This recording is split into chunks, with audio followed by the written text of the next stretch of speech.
তো আমরা লাস্ট ক্লাসে দেখতে পেয়েছি যে সেকেন্ড ল অফ থার্মোডায়নামিক্সের statement in form of impossibility. এই এই এই জিনিসগুলো সম্ভব নয়। দুটো স্টেটমেন্ট পড়েছিলাম, একটা লর্ড কেলভিনের, একটা ক্লসিয়াসের।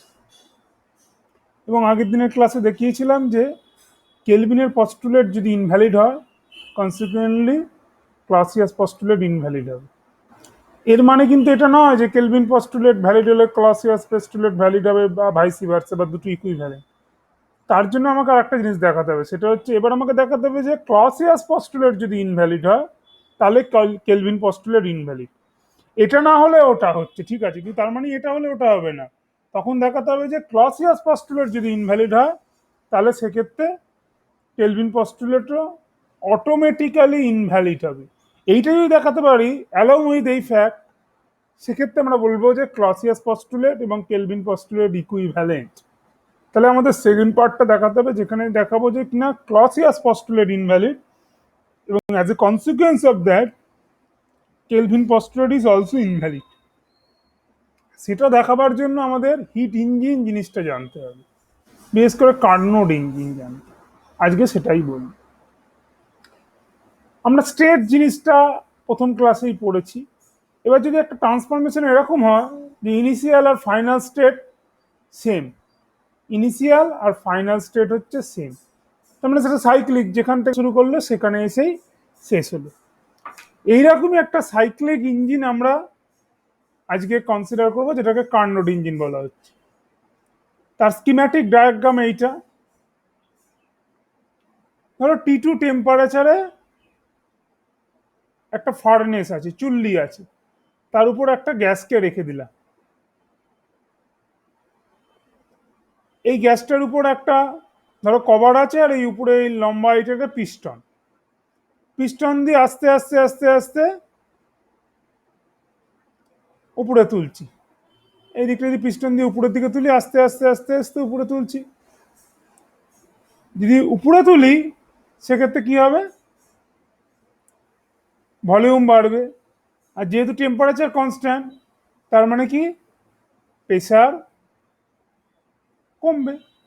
সমষ্ণ পরিবর্তন, আইসোথার্মাল প্রসেস। তাহলে পিভি ইকুয়াল টু কনস্ট্যান্ট একটা হাইপারবোলা হবে, রেক্ট্যাঙ্গুলার হাইপারবোলা, সেই রকম এইখান থেকে এখানে এসছে।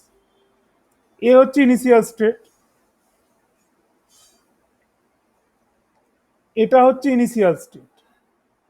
সেইখান থেকে আস্তে আস্তে আমি বি আর একটা স্টেটে এলাম। দেখো এইখানে ছিল ইনিশিয়ালি কভারটা, কভারটা উঠে গেছে, তার মানে ভলিউম বেড়েছে, প্রেশার কমেছে, স্টিল টেম্পারেচার T2। এবার এটাকে তাড়াতাড়ি একটা ইনসুলেটরের উপর বসিয়ে দিলাম। কিভাবে করলাম, এর চারিদিকটা ধরো এই পিস্টনের চারিদিকটা কভার করে দিলাম, যে বাইরের সাথে কোনো হিট দেওয়া নেওয়া করতে পারবে না। এবার যদি একে এই অবস্থায় যদি আমি আবার সামান্য একটু ভলিউম বাড়াই, দেখো এইখানে আগে ছিল ইনিশিয়াল ভলিউম, এখন একটু ভলিউম বাড়লো, কিন্তু এটা কি ইনসুলেটেড অবস্থায়। তার মানে কি অ্যাডিয়াবেটিক প্রসেস হবে, বাইরে থেকে হিট দেওয়া নেওয়া করছে না, কারণ এটাকে আমি ইনসুলেটিং কভার দিয়ে মুড়ে দিয়েছি। এই প্রথমে পিস্টনের এই পাসগুলো ইনসুলেটর দিয়েছিল, খালি নিচটা কন্ডাক্টিং ছিল, এখন সেটাকে আমি ইনসুলেটিং করে দিয়েছি। তাহলে ভলিউম বাড়লো, PV to the power gamma equals to constant হয় অ্যাডিয়াবেটিক প্রসেসে। ভলিউম বাড়লো, তার মানে প্রেশার কমবে। ধরো ভলিউম বাড়লো, প্রেশার কমবে, এবং সেখান থেকে দেখানো যায় TV to the power gamma minus 1 constant, তার মানে যদি ভলিউম বাড়ে টেম্পারেচারও কমবে। প্রেশার টেম্পারেচার দুটোই কমলো, টেম্পারেচার কমে নতুন টেম্পারেচার T1 হলো, টেম্পারেচার T1, এই যে ডিতে টেম্পারেচার T1। এবার এটাকে আবার একটা কন্ডাক্টর উপরেই বসিয়ে দিলাম, নিচের ইনসুলেটিং কাপড়টা খুলে দিয়ে কন্ডাক্টরের উপর বসিয়ে দিলাম। এবার বসিয়ে দিয়ে আমি করছি কি, চাপটা বাড়াচ্ছি। আগে এইখানে ছিল, এবার আস্তে আস্তে চাপটা বাড়াচ্ছি। চাপটা বাড়ালে কি হবে, এবার যেহেতু এটা আমি হিট বাথের উপর বসিয়ে দিই যার টেম্পারেচার T1, সেই তো টেম্পারেচারটা ফিক্স থাকবে। এবার ফিক্স থেকে যদি আমি চাপটা আস্তে আস্তে বাড়াই, তার মানে ভলিউম কমবে আর চাপ বৃদ্ধি পাবে। তাহলে ভলিউম দেখো এইখান থেকে এইখানে কমে এইখান থেকে এইখানে চলে গেছে। আর প্রেশারও এইখান থেকে এইখানে বেড়েছে, এইটুকুনি পরিমাণ বেড়েছে, রাফলি এইটুকুনি পরিমাণ বেড়েছে, কারণ পিভি কনস্ট্যান্ট। এবার এটাকে আবার একটা ইনসুলেটরের উপর বসালাম। ইনসুলেটরের উপর বসানো কথাটার মানে হচ্ছে নিচটা ইনসুলেটর দিয়ে কভার করে দিচ্ছি, করে দিয়ে আরও এর প্রেশার বাড়ালাম, ভলিউমটা কমালাম। কোনখানে কমালাম? যে ইনিশিয়াল যে ভলিউম ছিল সেই জায়গাটা নিয়ে এলাম। তাহলে প্রেশারটাও বাড়তে বাড়তে সেই ফাইনাল জায়গাতেই আসবে, এবং টেম্পারেচারটাও বেড়ে T1 থেকে T2 হবে, সেইটা হলো। তার মানে এ থেকে বি হচ্ছে সমষ্ণ পরিবর্তন বা আইসোথার্মাল প্রসেস, বি থেকে সি হচ্ছে রুদ্ধতাপ, বি থেকে ডি হচ্ছে রুদ্ধতাপ পরিবর্তন বা অ্যাডিয়াবেটিক প্রসেস, ডি থেকে সি হচ্ছে সমষ্ণ পরিবর্তন বা আইসোথার্মাল প্রসেস, আবার সি থেকে হচ্ছে রুদ্ধতাপ পরিবর্তন বা অ্যাডিয়াবেটিক প্রসেস। এই পুরো যে সাইকেলটা কনসিডার করি, এইখান থেকে এখানে যেতে তাকে কিছুটা হিট নিতে হয়েছে, যেটা কিনা ওয়ার্ক ডানে কনভার্ট হয়েছে। যে হিটটা, সেই হিটটা ধরো Q2 পরিমাণ হিট নিয়েছে, সেই হিটটা নিয়ে ওয়ার্ক ডান করেছে, কারণ ভলিউম বেড়েছে, তার মানে সিস্টেম নিজে ওয়ার্ক ডান করছে, তাহলে Q2 পরিমাণ ওয়ার্ক ডান করেছে। ওয়ার্ক ডান করেছে কথাটা বলবো না, Q2 পরিমাণ হিট নিয়েছে। আবার এখানে কিছু হিট নেয়নি, কারণ এটা রুদ্ধতাপ পরিবর্তন। আবার এখান থেকে ডি থেকে সিতে আসার জন্য কিছুটা হিট ত্যাগ করেছে, কারণ কি? এবার এর উপর ওয়ার্ক ডান করা হচ্ছে, কারণ ভলিউম চাপ দিয়ে কমানো হচ্ছে, তাই কিছুটা হিট রিলিজ করেছে, তো সেটা হচ্ছে Q1।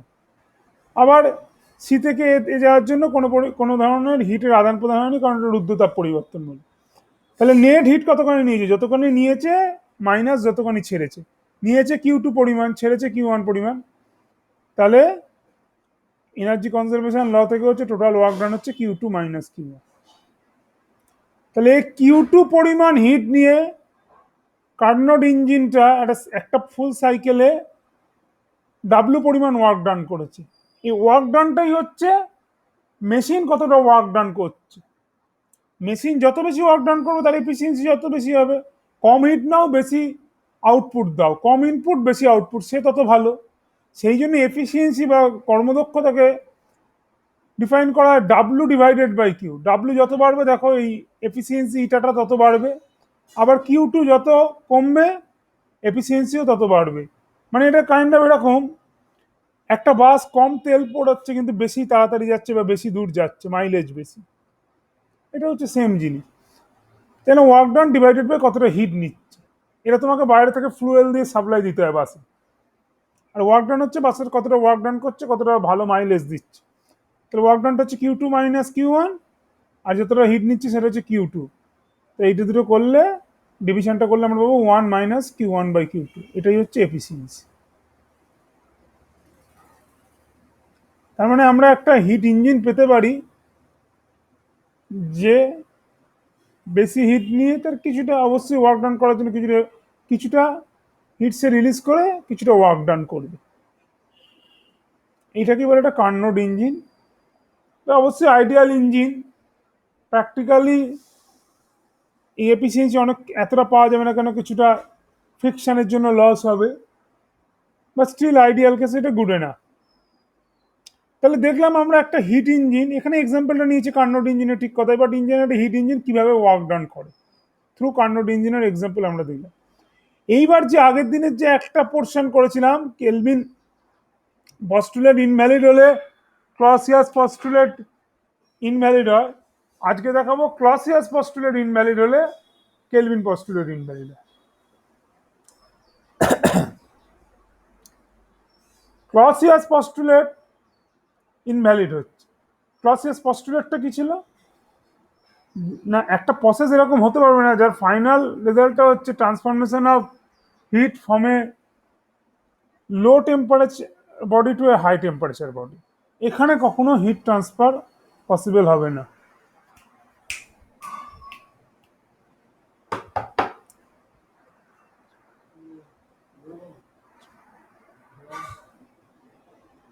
এবার আমরা সেটাকে ধরবো। তার মানে কি, প্রথমে ক্লসিয়াস পস্টুলেট ইনভ্যালিড হবে সেটা ধরে নেব। ক্লসিয়াস পস্টুলেট ইনভ্যালিড হওয়া মানে কি, ধরো একটা hit Q2 amount of heat is transferred from a body at temperature T1 to a body at temperature T2. ধরো ক্লসিয়াস পস্টুলেট ইনভ্যালিড হলো এবং একটা নির্দিষ্ট পরিমাণ হিট এখানে Q2 T1 টেম্পারেচারের বডি থেকে T2 টেম্পারেচারের বডিতে গেল, যেখানে T2টা কিন্তু T1 এর চেয়ে বেশি, মানে কম টেম্পারেচারের বডি থেকে বেশি টেম্পারেচারের বডিতে গেল। এবার এই কার্নোট ইঞ্জিনের সহায়তায় আমরা এই Q2 পরিমাণ হিটটা যেটা কিনা T2 পেলো সেটা অ্যাবজর্ব করতে পারি। ঠিক এইভাবে ধরো কম টেম্পারেচার T1 থেকে T2 তে আমি একটা কোনোভাবে হিট ট্রান্সফার হলো, সেই টাইমে একটা কার্নোট ইঞ্জিন দিয়ে লাগালাম, সেই Q2 পরিমাণ হিটটাকে নিয়ে নিল T2 তে এবং একটা ওয়ার্ক ডান W করলো। তার মানে কি সোর্সগুলোর কিন্তু দেখো টেম্পারেচার সমানই থাকলো, এটাও T1 এটা T2, কেন সোর্স একটা আইডিয়ালিস্টিক কনসেপ্ট যেখানে ইনফাইনাইট অ্যামাউন্ট অফ, মানে বার্তার সাইজ এতটাই বড় তার টেম্পারেচার চেঞ্জ হয় না।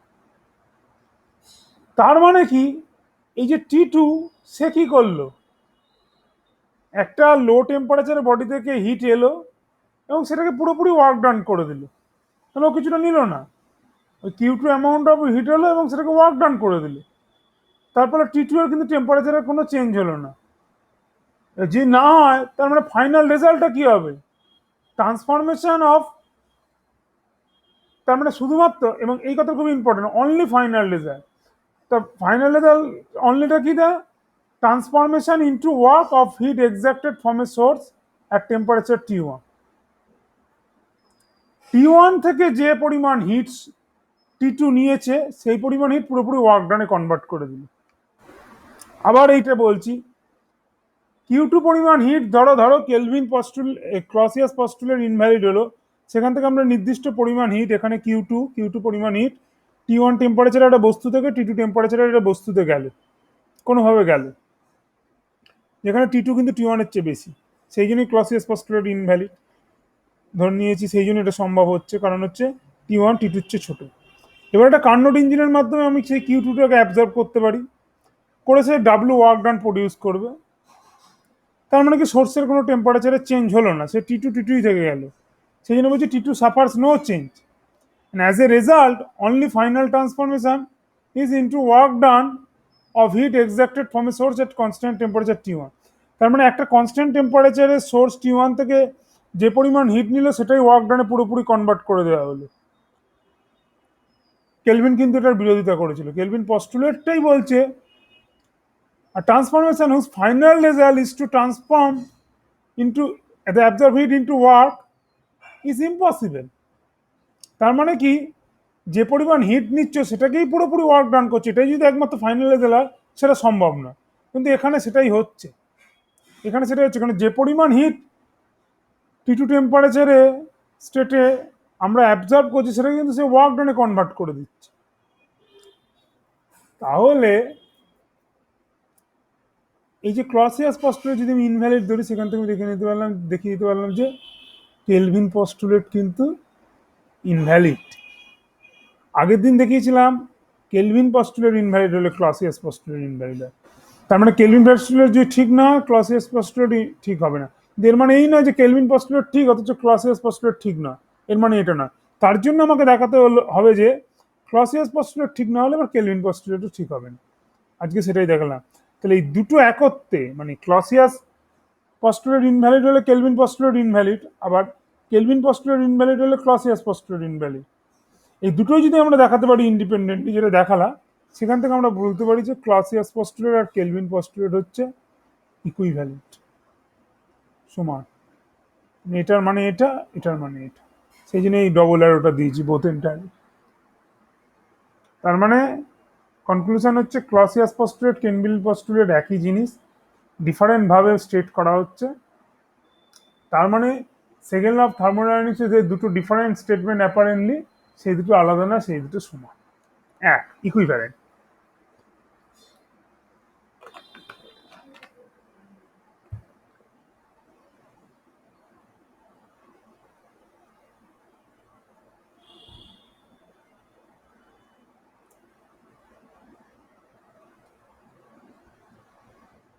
আচ্ছা, আজকে যে হিট ইঞ্জিন বললাম কার্নোট ইঞ্জিনের, সেই কনটেক্সটে একটা হিট ইঞ্জিন, এটা সাইক্লিক ইঞ্জিন, সাইক্লিক ইঞ্জিনের প্রপার্টি বলবো, নট নেসেসারি সেটা কিন্তু কার্নোড ইঞ্জিন হতে হবে। একটা সাইক্লিক ইঞ্জিন, কার্নোড ইঞ্জিন একটা স্পেশাল সাইক্লিক ইঞ্জিন, কিন্তু ইন জেনারেল আমি একটা সাইক্লিক ইঞ্জিন, তার কিছু প্রপার্টি দেখব। প্রথম প্রপার্টিটা বলছে যদি ডাব্লু পজিটিভ হয়, মানে সিস্টেম যদি ওয়ার্ক ডান করে, তাহলে কিউ1 কে দুটোই পজিটিভ হতে হবে। তার মানে কি, কিউ2 কে হিট নিতে হবে এবং কিউ1 কে হিট ছাড়তে হবে, অন্য কিছু সম্ভব নয়।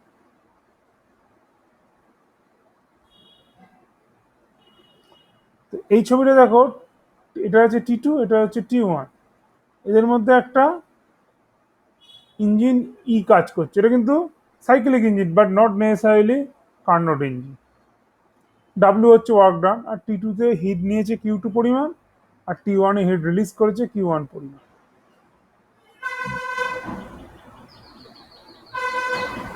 ঠিক আছে,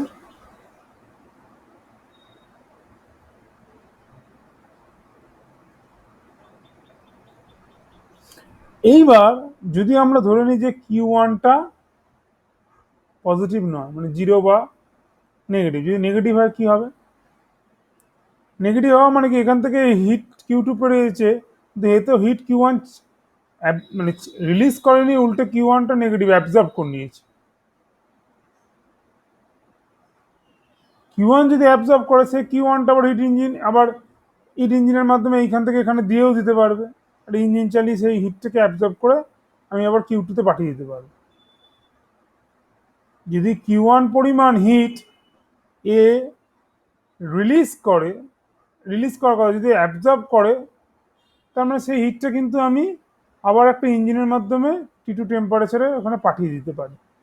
তার মানে আলটিমেটলি এখানটা কি হবে, যদি এটা সম্ভব হতো, যে এই T1-এর স্টেটটা ভাবো, T1-এর সিঙ্কটার কথা ভাবো, T1-এর বার্তার কথা ভাবো, সে হচ্ছে যে পরিমাণ হিট নিচ্ছে সেই পুরোটা হিটটাকে সে ওয়ার্ক ডানে কনভার্ট করে নিচ্ছে, কারণ এখান থেকে তো সে হিট পাচ্ছে আবার কিউ1 পরিমাণ, আবার সে কিউ1টাকে কনভার্ট করে দিচ্ছে ওয়ার্ক ডানে। তার মানে কেলভিন পস্টুলেট ভায়োলেশন হচ্ছে, অর্থাৎ কি না, যে পরিমাণ হিট নিচ্ছে সেটাকে পুরোপুরি ওয়ার্ক ডান করছে, এটা হচ্ছে এর ফাইনাল রেজাল্ট, আর কিছু করছে না। তার মানে কিউ1 জিরো হওয়া সম্ভব নয়, কিউ1-কে পজিটিভ হতে হবে। আবার ডাব্লু ইকুয়ালস টু হচ্ছে কিউ2 মাইনাস কিউ1। এবার ডাব্লু যদি পজিটিভ হয়, ইফ ডাব্লু পজিটিভ, তাহলে কিউ2 গ্রেটার দেন কিউ1, আবার কিউ1 পজিটিভ, তাহলে কিউ2ও পজিটিভ। তার মানে ডাব্লু পজিটিভ হলে সেকেন্ড ল অফ থার্মোডাইনামিক্স বলছে কিউ1 কিউ2 দুটোই পজিটিভ হবে, এটা কোনোভাবেই হিট অ্যাবজর্ব করতে পারবে না, কি হিট রিলিজই করতে। কারণটা হচ্ছে এই জায়গাটায় সিঙ্কে হচ্ছে second law of thermodynamics invalid হয়ে যাবে। যা হিট নিচ্ছে তাই হিট রিলিজ করে দিচ্ছে, যা হিট নিচ্ছে তাই রিলিজ করে পুরোপুরি ওয়ার্ক ডানে কনভার্ট করে, যেটা সম্ভব না, কেলভিন বলেছে। কিন্তু কেলভিন পোস্টুলেট ভায়োলেশনটা অ্যাভয়েড করতে হবে, কারণ কেলভিন পোস্টুলেটটাকে আমরা যদি সত্যি ধরে নিই, তাহলে এখানে হচ্ছে কেলভিন পোস্টুলেটের ভায়োলেশন হয়েছে, সেই ভায়োলেশনটা তার মানে হওয়া যাবে না। না হতে গেলে কি করতে হবে, যে কিউ1-কে পজিটিভ হতে হবে, কারণ কিউ1 নেগেটিভ হলে দেখছি ভায়োলেশন হচ্ছে, তাহলে কিউ1 যদি পজিটিভ হয়, তাহলে work done W equals to Q two minus Q one, আবার ডাব্লু পজিটিভ, তার মানে কিউ2 গ্রেটার দেন কিউ1, আবার কিউ1 পজিটিভ, তার মানে কিউ2ও পজিটিভ। এটা গেল ফার্স্ট প্রপার্টি।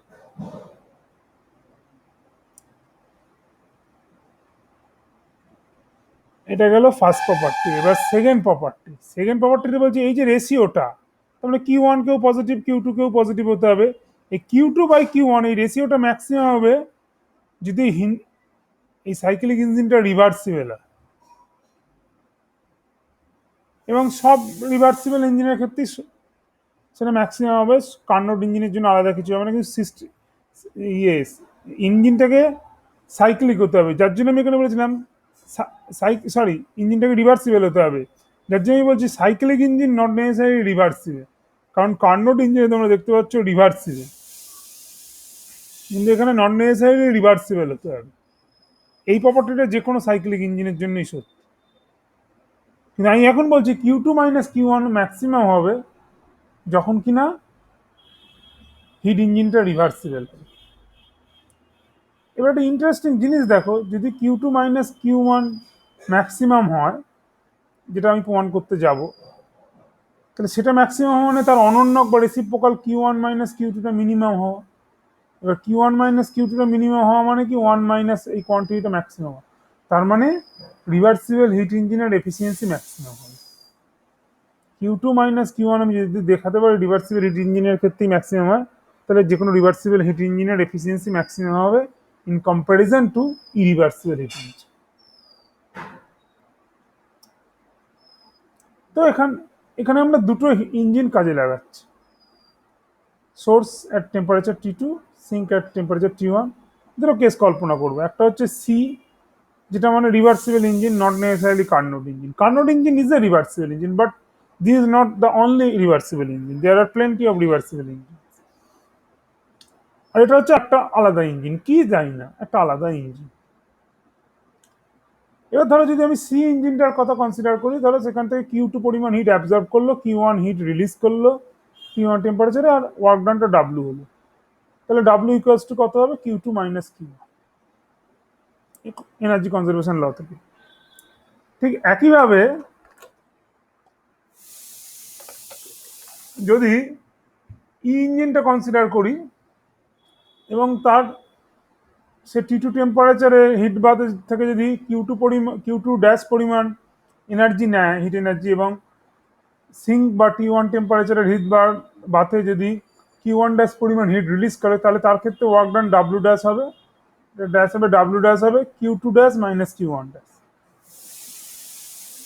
এটা W dash, dash goes for dash, fine বা আনড্যাশ গোস ফর। এবার Q two by Q two dash, এটাকে আমি ধরলাম N two by N, Q two by Q two dash equals to, আমরা definition মানে ধরে নিলাম এন ড্যাশ বাই এন, যেখানে এন ড্যাশ আর এন হচ্ছে দুটো ইন্টিজার। হ্যাঁ, কিউ টু আর কিউ টু ড্যাশের যদি রেশিওটা যদি র্যাশনাল নাম্বার হয়, অবশ্যই দুটো ইন্টিজারের রেশিও আকারে লিখতে হবে, কিন্তু কোনো গ্যারান্টি নেই র্যাশনাল নাম্বার হবে, তাহলে সেক্ষেত্রে আমরা লিখতে পারবো না, ঠিকই লিখতে পারবো না।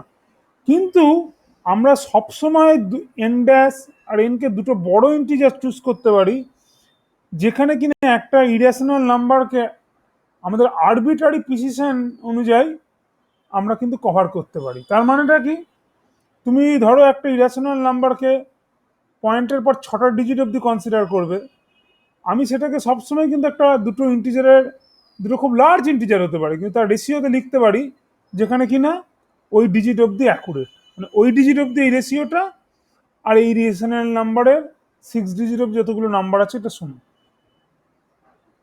মানে ধরো পাই 0.3141 ব্লা ব্লা ব্লা, ধরো 10খানা ডিজিট অবধি, লাস্ট ডিজিটটা 9, আমি জানি না কত ভ্যালু, 9 8 কিছু একটা। আমি সঙ্গে সঙ্গে দুটো এরকম বড় ইন্টিজার চুজ করতে পারি যাদের রেশিও করলে কিন্তু ওই নাইন্থ ডিজিট বা 10th ডিজিট বা 11 ডিজিট এই অবধি কিন্তু রেশিওটা এক হবে, এটা সবসময় চুজ করা যেতে পারে। তুমি যদি পয়েন্টের পর 100খানা ডিজিট নাও, ধরো আমি ছোট উদাহরণ দিয়ে বলি, পাই ধরো, পাই হচ্ছে 3.14 ধরে, কিন্তু এটা তা নয় তো, এটা ইরেশনাল নাম্বার। তুমি কেউ যদি পয়েন্টের পর দুটো ডিজিট অবধি চুজ করতে চায়, তাহলে সে চুজ করবে 0.314, এই 3.14, আমি সেটাকে সবসময় লিখতে পারি 314/100। কেউ যদি বলে না থ্রি পয়েন্ট, কেউ যদি বলে না পায়ের ভ্যালু কনসিডার করবো 3.141, আমি তখন বললো হ্যাঁ, ইন্ডাসটাকে চুজ করো 3141, আর এনটাকে চুজ করো 1000, তাহলেই হয়ে যাবে। তো এইভাবে আমি যত ডিজিট অব্দি যেতে পারবো, আমি সবসময় দুখানা বড় ইন্টিজার চুজ করতে পারবো যার রেশিওটা 8, আরবিটারি অ্যাকুরেসি। তো আমি ধরলাম এন ড্যাশ আর এন হচ্ছে দুটো অ্যাপ্রোপ্রিয়েট ইন্টিজার, যেটা হচ্ছে সেই আরবিটারি অ্যাকুরেসিটাকে স্যাটিসফাই করে।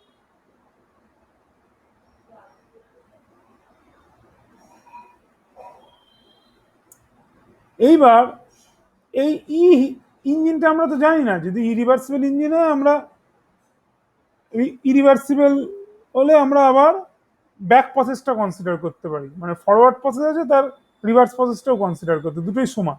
ইরিভার্সিবলে কোনো আমরা ডিফারেন্সিয়েট করতে পারি না। এবার যেহেতু এই ইঞ্জিনটা রিভার্সিবল কি ইরিভার্সিবল জানি না, তাই তার ব্যাকওয়ার্ড প্রসেসটা আমরা কনসিডার করতে পারি না, শুধুমাত্র ফরওয়ার্ড সাইকেলটাই কনসিডার করতে হবে। তাহলে ধরলাম এন ড্যাশ সংখ্যক ফরওয়ার্ড সাইকেল পারফর্ম করালো। তার মানে কি, এইখানে যখন একটা সাইকেলে দেখলাম এইখান থেকে এইখানে গিয়ে আবার এখানে ফিরে এলো, 2 নম্বর সাইকেল হচ্ছে এটা, 3 নম্বর সাইকেল হচ্ছে এটা, 4 নম্বর সাইকেল হচ্ছে এটা। সেরকমই ই ইঞ্জিন, যেটা কিনা আমরা জানি না রিভার্সিবল কি রিভার্সিবল এখনো পর্যন্ত, তার N dash number of forward cycle আমরা যদি কমপ্লিট করি। আর যেহেতু আমরা সি জানি যে একটা রিভার্সিবল ইঞ্জিন, তার ব্যাকওয়ার্ড সাইকেল আমরা কনসিডার করতে পারি, বা রিভার্সিবল সাইকেল, আমরা এন সংখ্যক রিভার্সিবল সাইকেল কনসিডার করি। ঠিক, তাহলে ওয়ার্ক ডান, যেটা আমরা কম্বাইন্ড ক্ষেত্রে এল বা ডাব্লিউ যেটা খুশি বলতে পারি, আমরা এখানে এলই বলছি।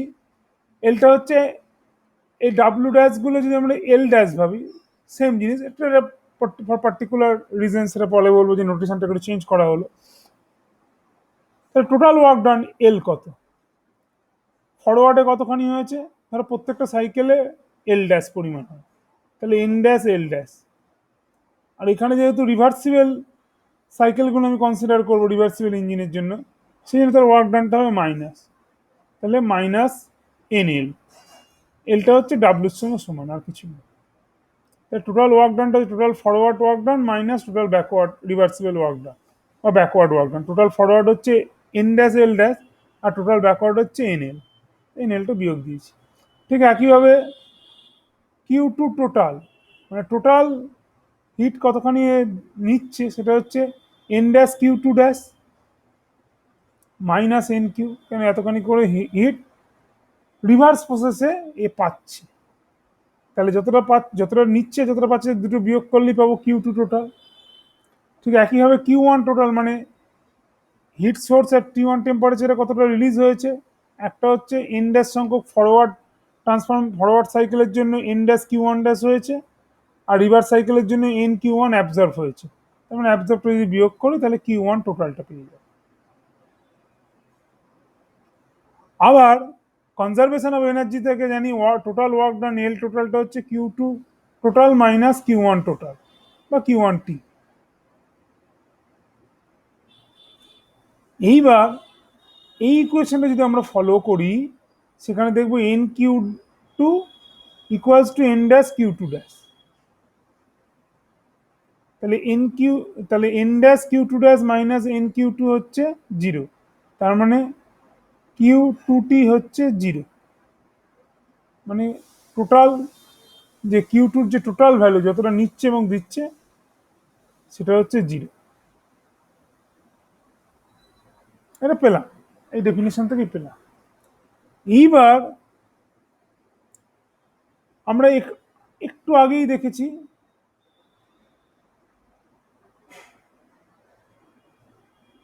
যে কিউ ওয়ানটাকে পজিটিভ হতে,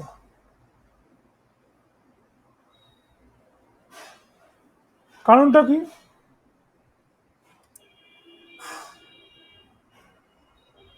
কারণটা হচ্ছে কিউ এল টোটালটা কি বলছে, মানে টোটাল ওয়ার্ক ডান কে করছে, সেই ওয়ার্ক ডানটা পুরো মেশিনটা করছে। এইবার যদি এটা পজিটিভ হয়, তার মানে কি, এই কোশ্চেনটা যদি আমরা আগেরটা দেখি, তাহলে এটা পজিটিভ, তাহলে Q two greater than Q one হবে। আবার কিউ ওয়ান জানি পজিটিভ, নাহলে কেলভিন পস্টুলেট ভায়োলেট করবে, তাহলে কিউ টুটাকেও পজিটিভ হতে হবে। কিন্তু কিউ টু আমি দেখেছি 0, কিউ টু আমি দেখেছি 0, বা এইখান থেকে যেহেতু কিউ টু টোটালটা 0, তাহলে টোটাল ওয়ার্ক ডান এল টিটা হচ্ছে মাইনাস কিউ ওয়ান টি। আবার একটু আগেই দেখেছি কিউ ওয়ানটা কখনোই, টোটাল কিউ ওয়ানটা কখনোই নেগেটিভ হতে পারে না, সেটা পজিটিভ হতে হবে। যদি পজিটিভ হয় তাহলে এল টোটালটা হচ্ছে নেগেটিভ, এল টোটালটা 0 বা নেগেটিভ। এবার এল টোটালটা 0 বা নেগেটিভ হওয়ার মানেটা কি, এল টোটালটার ভ্যালুটা কত ছিল, এইটা। এবার এল টোটালটা যদি নেগেটিভ হয় তাহলে কিউ ওয়ান টোটালটা কত হতে হবে, পজিটিভ। কিউ ওয়ান টোটালটা কত, N dash Q one dash minus N Q one, এটাকে পজিটিভ হতে হবে। তার মানে N dash Q one dash greater than N Q one হতে হবে। তার মানে এখান থেকে আমরা পাচ্ছি N dash by N greater than equals to Q one by Q one dash হতে হবে। N dash by N greater than Q one by Q one dash হতে হবে। আবার এন ড্যাশ বাই এন এর ডেফিনেশন কি, Q two by Q two dash. তাহলে Q two by Q two dash greater than equal to Q one by Q one dash. এবার যদি দুদিকে গুণ করে দিই, কিউ ওয়ানটাকে বাঁদিকে নিয়ে আসি, তাহলে Q two by Q one আমরা পাবো গ্রেটার দেন ইকুয়ালস টু এই নিচ থেকে Q one dash Q two ড্যাশটা এইদিকে উপরে চলে যাবে, Q two dash by Q one dash. তার মানে কি পেলাম, Q two divided by Q one greater than equal to Q two dash divided by Q one dash. Q two by Q one কার, রিভার্সিবল ইঞ্জিনের। Q two dash Q one dash কার, আর একটা যে ইঞ্জিনের জন্য।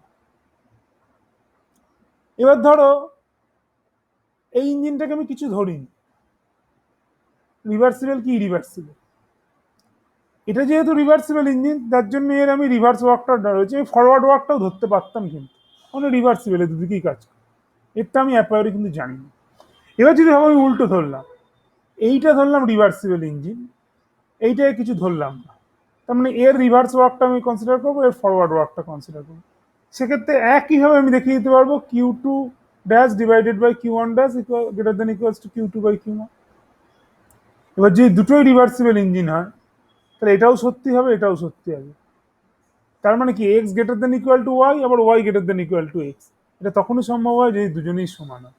তাহলে Q two divided by Q one equals to Q two dash divided by Q one dash. তার মানে এটা দেখা গেল, এটা তো আমরা প্রথম থেকেই জানি এটা রিভার্সিবল ইঞ্জিনের জন্য। তাহলে Q two by Q one এটা রিভার্সিবল ইঞ্জিনের ক্ষেত্রে ম্যাক্সিমাম হয়, এবং পৃথিবীর সব রিভার্সিবল ইঞ্জিনের জন্য সমান। তার মানে পৃথিবীর সব রিভার্সিবল ইঞ্জিনেরই এফিসিয়েন্সি সমান, একই স্টেটে যদি ওয়ার্ক করে, এবং তার কারণ হচ্ছে এফিসিয়েন্সির ডেফিনেশন এটা। কারণ Q two by Q one যদি ম্যাক্সিমাম হয়, Q one minus Q two minimum হবে, তার মানে one minus minimum value equal to maximum value, তার মানে এফিসিয়েন্সি ম্যাক্সিমাম। কারণ পৃথিবীতে একই দুটো সোর্স আর সিঙ্কের মধ্যে যদি সেম প্রসেসে কাজ করে, দুটো ডিফারেন্ট রিভার্সিবল ইঞ্জিনের কিন্তু এফিসিয়েন্সি সমান হবে, এবং তার এফিসিয়েন্সি ম্যাক্সিমাম হবে যদি ইঞ্জিনটা রিভার্সিবল হয়। এটা খুব ইম্পর্টেন্ট প্রপার্টি, খুবই important property. So that's all for today.